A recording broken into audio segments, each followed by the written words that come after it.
Moi, c'est Elisabeth et j'ai eu la drépanocytose. À l'âge de 3 ans, j'ai eu une greffe de la moelle osseuse. Dans cet épisode, je reçois ma maman.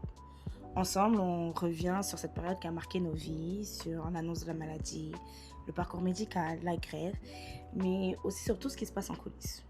On parle souvent de la personne malade, mais beaucoup moins de ceux qui l'accompagnent. Aujourd'hui, ma mère partage son expérience, les sacrifices qu'elle a dû faire, les défis qu'elle a traversés et l'impact que la maladie a eu sur sa vie en tant que femme et en tant que mère.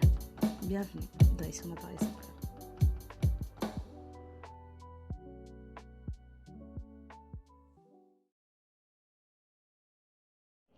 Donc, salut maman, Bonjour ma fille. merci d'avoir accepté de venir. Aujourd'hui, on va parler de la drépanocytose. Est-ce que tu peux te présenter en quelques mots? En fait, qu'est-ce que tu veux que je te dise? Je suis ta maman. Merci.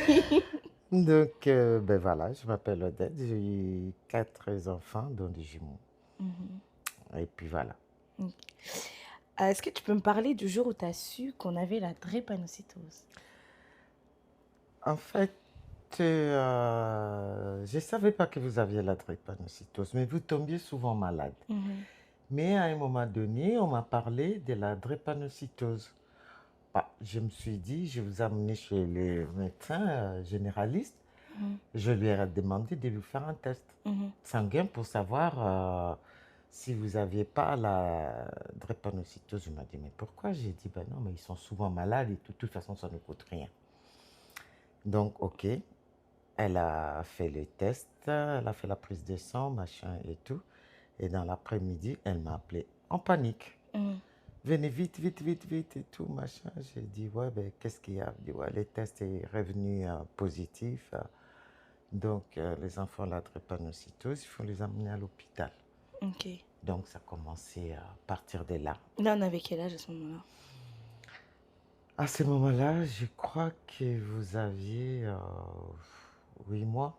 Ok. Vous avez 8 mois, ouais. Et ça a été quoi ta première réaction quand ils t'ont dit ramenez-les vite à l'hôpital et tout et tout? Bah, j'ai eu peur. Quand elle m'appelait, elle me dit, j'ai eu peur. J'ai dit, mais pourquoi elle m'appelle? Vraiment, elle m'a appelé dans l'urgence et tout. Et je suis allée, elle m'a expliqué, machin et tout. Voilà, ils ont la drépanocytose. Ils ont des problèmes de sang, il faut l'emmener à l'hôpital, c'est vraiment urgent et tout. J'ai dit, ben, je vais m'organiser. Non, non, non, c'est tout de suite et tout. J'ai dit, bon, c'est tout de suite, on y va. Donc voilà, on est allé. Et on a fait les tests à l'hôpital. Donc vous êtes resté hospitalisé, on a fait les tests. Et là, voilà. Ils ont dit effectivement que vous avez la drépanocytose. Mais en fait, moi, quand j'avais demandé ça à ces médecins-là, pourquoi? Parce que quand vous êtes né, il y avait une vieille infirmière qui était à la maternité. Elle a dit, je crois que ces enfants-là, ils ont un problème de sang. Et les autres infirmières plus jeunes disent, t'exagères et tout, tout, tout. Mais la vieille, là, mais ça m'est resté dans la tête. Elle me dit, je crois qu'ils ont un problème de sang. Il faut faire d'autres examens. Et les infirmières plus jeunes ont dit, ouais, mais vous exagérez, les pauvres bébés, on va le piquer, machin et tout. Et quand vous avez continué à tomber souvent malade, moi, C'est revenu dans ta tête. c'est revenu dans ma tête. J'ai dit, une vieille infirmière là qui m'avait dit ça. C'est pour ça que j'avais demandé au docteur de faire cet examen-là. Est-ce que tu connaissais la maladie avant? Oui, on en parlait, pas plus que ça. Ouais. Je connaissais avant, on en parlait, mais bon, on ne s'arrêtait pas dessus, quoi. Puis comment ça s'est passé? On tombait souvent malade. Est-ce que c'était... On avait des petits rhumes puis on devait aller à l'hôpital? Est-ce que c'était comment? Ben, souvent, c'était de la fièvre. Ok. Donc, la toux, la fièvre et tout. Et ce qui me faisait rire, parce que comme vous étiez des jumeaux, donc il y en a un qui tombait malade, j'ai ramené à l'hôpital. Et 10 minutes après, l'autre avec aussi 40 de fièvre et tout. Je vais les ramener à l'hôpital aussi. Voilà. Et en plus, finalement, j'ai amené les deux à l'hôpital. Mm. J'arrivais, elle me dit, oui, ah ben, la jumelle, elle a 39 de fièvre. Mm. Je dis, ah, ok, prenez pour les garçons aussi. Elle me dit, oui, il a 37. J'ai dit, je veux une chambre à deux. Il me dit, mais madame, non, il ne va pas rester, il a 37 et tout. J'ai dit, dans 10 minutes, il aura 40. Ah ben, dans 10 minutes, il avait 40 de fièvre, donc les deux restaient à l'hôpital. Ok. Euh, Puis comment ça s'est passé pour qu'on se retrouve à l'intercommunal, puis qu'on ait une greffe là? C'était quoi le processus En d'obtenir la fait, greffe? quand on a déclaré finalement que vous avez la drépanocytose et Mm. tout, donc je ne me suis pas arrêtée là. Et je savais qu'en Belgique, on les soignait bien. Mhm. Donc, on est allé en Belgique et tout, faire des examens là-bas, en Belgique. Mhm. Et on m'a demandé, est-ce qu'ils ont des frères et sœurs? Est-ce qu'ils sont compatibles? Est-ce qu'ils ont fait tel examen, tel Mhm. examen? Je dis non, ils n'ont pas fait. Après, on est revenu à Lyon. On est revenu à Lyon et les professeurs qui s'occupaient de vous là, Mm. et je lui ai parlé. Bah, apparemment, il n'avait pas apprécié que je lui dise ce qu'il devait faire par rapport à ce qu'on m'avait dit en Belgique. Mhm. Ok, donc j'ai laissé tomber. Et après, on m'a parlé d'un médecin dans la région parisienne, Mhm. à Créteil. Je me suis dit, oui, je vais aller voir ce médecin-là, c'était le docteur Bernaudin. Mhm. Et je suis allé, on est venu avec, enfin, on est venu avec vous voir le docteur Bernaudin. Elle m'a posé la même question. Ils ont fait tels examens, tels examens, tels examens. J'ai dit non, on n'a pas fait. Bon, mais vous habitez à Lyon, moi je suis ici, comment on va faire? Moi j'ai dit les consultations, c'est comment une fois par mois? J'ai dit une fois par mois, je viendrai avec les enfants. Je suis retourné à Lyon et on avait rendez-vous avec ces professeurs-là. J'ai dit, je ne vais pas y aller. Votre papa insistait, oui, vas-y quand même et tout. On est allé, je ne parlais pas, je le regardais et tout. Puis je lui ai dit, bah, écoutez, si vous croyez que mes enfants sont là pour vos recherches, non. Mm. À partir d'aujourd'hui, c'est fini, je ne viendrai plus chez vous. Mm. J'ai pris mes enfants, je suis parti. Après, il m'a supplié et tout. Votre papa a dit, bon, on y va quand même. On est sur place, c'est lui le médecin et tout. S'il y a quelque chose, on est allé. Oh, ben là, c'était, ça va les enfants, vous allez Mm. bien? Après, je me suis dit non. Donc, je ne vais plus. Donc, c'est pour ça, à partir de là, vous T'as avez à peu déménagé en près Île-de-France, puis... 10 mois. Donc, avant de déménager, on faisait des allers-retours. Ok. Il nous a fait tous les examens, machin et tout. Puis, il a vu la compatibilité. Et puis, il dit bon. Puisqu'il y a eu un moment où... Parce qu'on dit souvent que les gens qui ont la drépanocytose, ils n'ont pas une longue espérance de vie. Est-ce qu'il y a un moment où un médecin t'a déjà dit ça? Non. Ok. La seule personne qui m'avait dit ça, c'était ma belle-mère. Ok.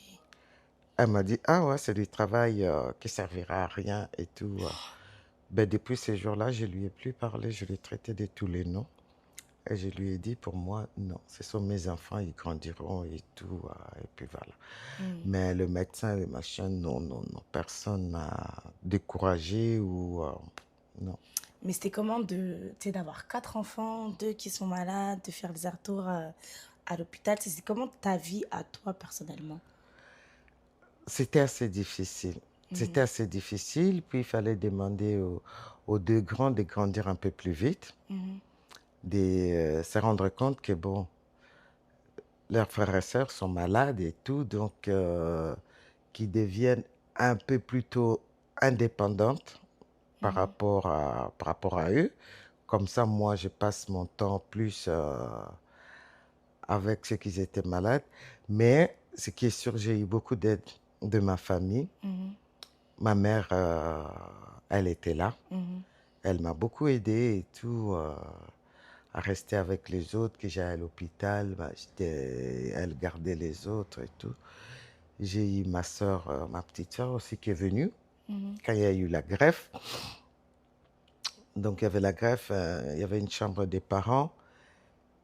Et à l'époque, j'avais même 6 enfants.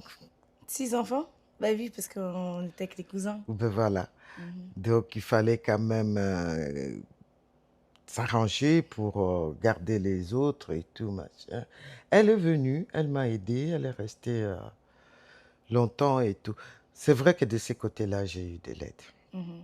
J'ai eu de l'aide que je remercie tous ces gens-là d'être là, d'avoir été assez compréhensifs et tout. Voilà. Mais c'était quand même... on ne pouvait pas prévoir les C'est- lendemains. Ouais. Donc, tu ne peux pas te dire que oh, demain, on va faire telle chose, demain, on va faire ceci. Vous dormez bien, le Mhm. lendemain, vous vous réveillez, 40 de fièvre. Tous les Mhm. programmes changent et tout. Mais c'est ce que j'ai dit, leurs frères et sœurs, ils étaient assez compréhensibles. Mhm. C'est vrai qu'ils auront pu se dire, on en a marre de ces frères-là qui sont tout le temps malades, on ne peut pas faire ci à cause d'eux, on peut pas. Mhm. Non, ils étaient quand même compréhensibles et tout, ils comprenaient. Et puis voilà. Est-ce qu'il y a eu des moments où tu t'es déjà sentie impuissante? Non, je me suis toujours dit que c'était ma bagarre à moi Mhm. et que je devais le vaincre, je devais gagner. Mhm. Je devais aller au-delà de ce que je devais donner. C'est quoi que tu devais gagner? Ben, je devais gagner le fait de les trouver, qu'ils soient en bonne santé, Mhm. qu'ils soient comme tous les enfants. Mhm. Donc voilà, quitte à mettre ma vie entre parenthèses, mais la vie de mes enfants dépend de tout. Est-ce que tu as mis ta vie entre parenthèses? Comment? Est-ce que tu as mis ta vie entre parenthèses? Oui, quelque part, parce que au départ, j'ai commencé l'école d'infirmière Mhm. et quand on était à Lyon, mais bon, tu vas une semaine à l'école, 2 semaines tu ne veux pas aller, ils sont malades, une semaine, machin et tout. Hmm. Après, finalement, tu t'es dit, bon, ça Bon, ne sert à j'arrête. rien, j'arrête et tout, et puis voilà. Donc, c'est comme ça, je suis restée aide-soignante et tout, je pouvais jongler avec mes heures et tout, et puis voilà. Ok.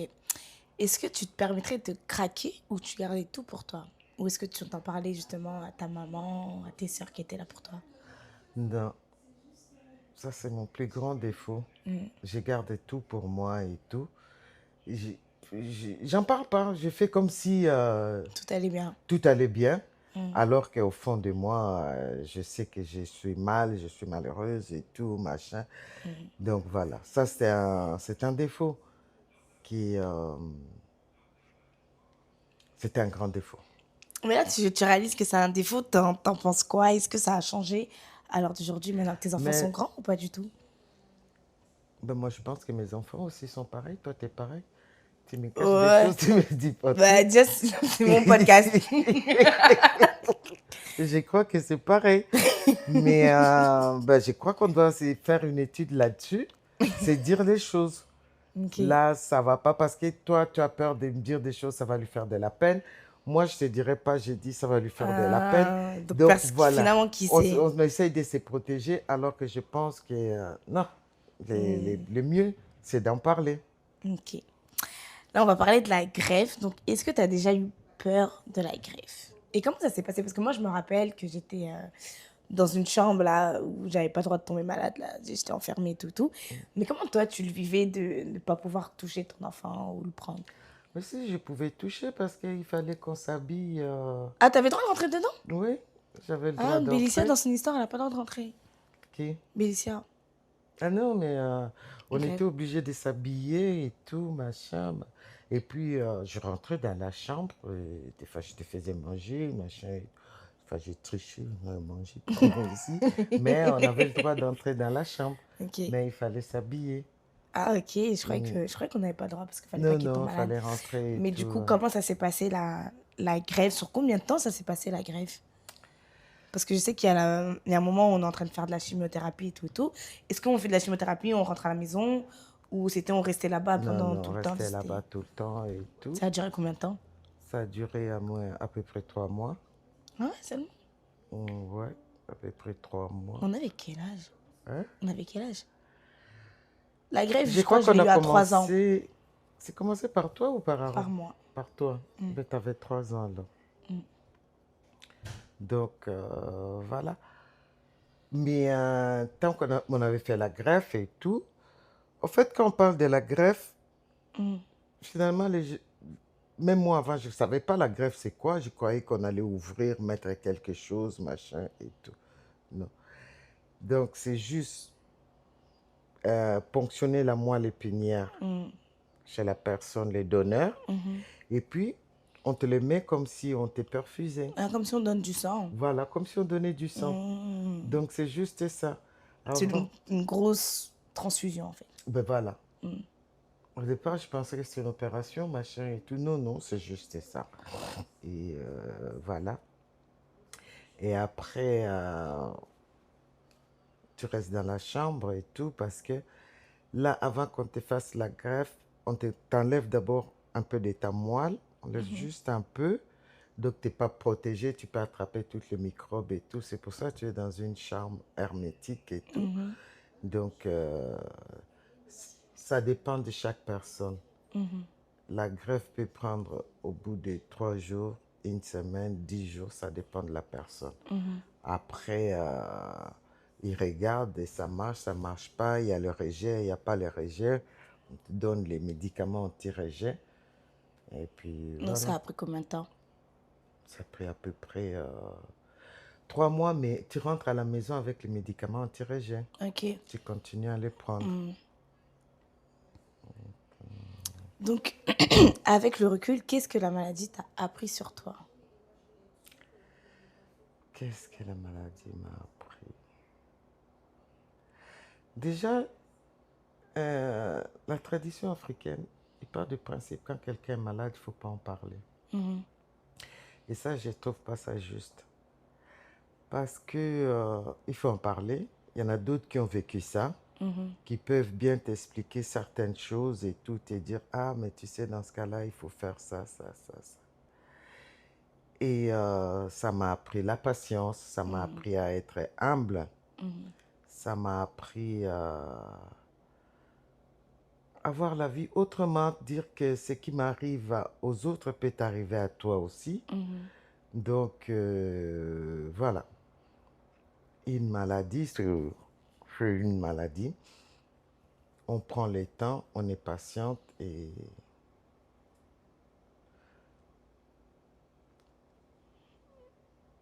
Ouais, hein. ouais. Non, c'est la patience. Et ça, je l'ai revu dans mon métier. Mhm. Je le vivais autrement. Mhm. Je ne travaillais pas comme une automate et tout, machin. J'ai travaillé avec mon cœur, avec ma patience, avec... Voilà, parce que je me dis, ce que mes enfants ont vécu, ils étaient à l'hôpital, les gens se sont occupés d'eux, machin, et tout, que je sois là ou pas. Donc les autres, je vais les rendre aux autres Mhm. aussi. Donc voilà.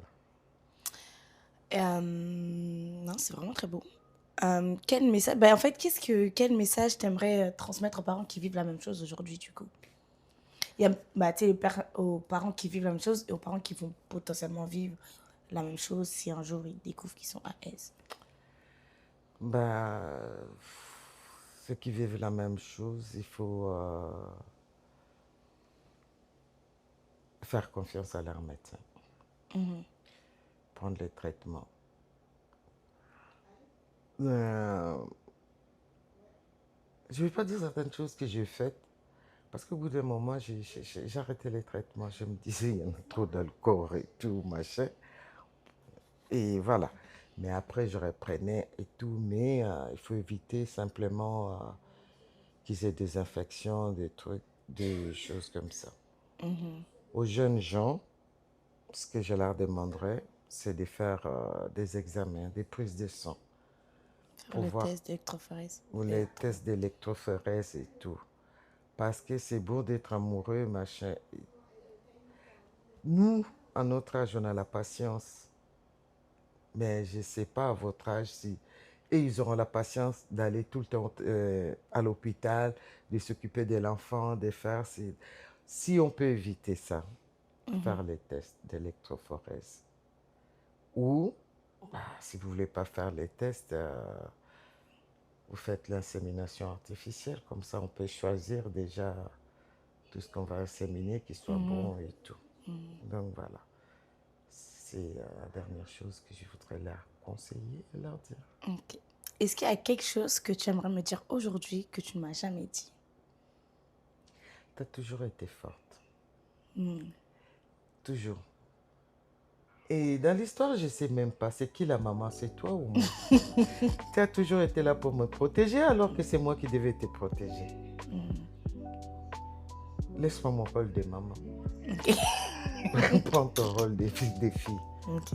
Mais tu es une fille formidable. Merci. Et je t'aime. Merci, je t'aime. Ben, merci, maman.